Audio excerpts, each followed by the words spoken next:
Chapter 7 is the first chapter when the group begin to realize that there may in fact be a war on.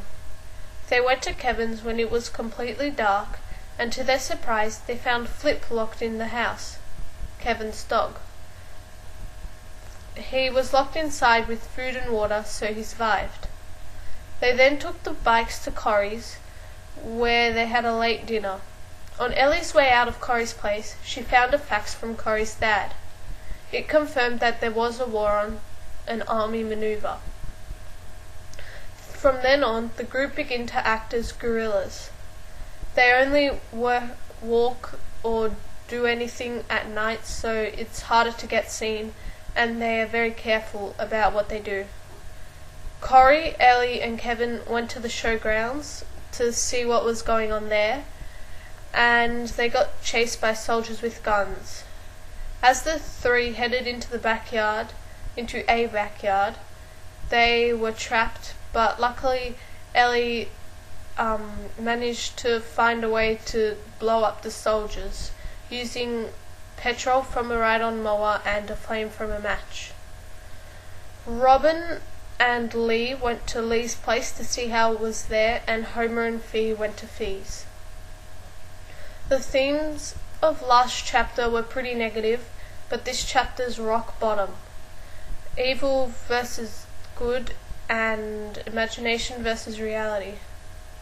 Imagination versus reality is always, I guess it could always be a theme, but it pretty much sets in at the start of the chapter when they're using their imagination to figure out what on earth could have gone wrong, and then they face the reality that there is a war on.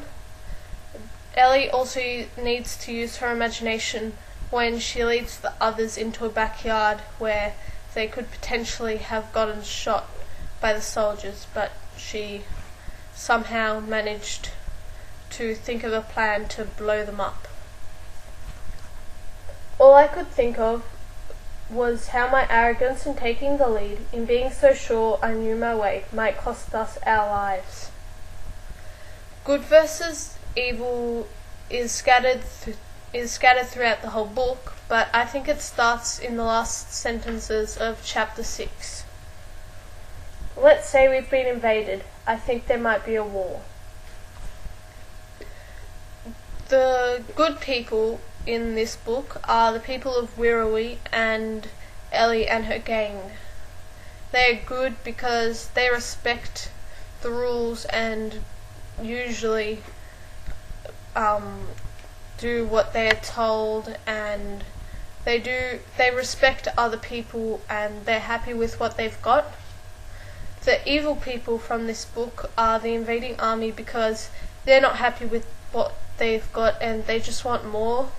So in a way they're being really greedy and selfish, and they're willing to risk their own lives just so that they can sit down in a different place, or maybe bigger. My analysis question for this chapter is, do you think that these themes will be constant for the other chapters to come?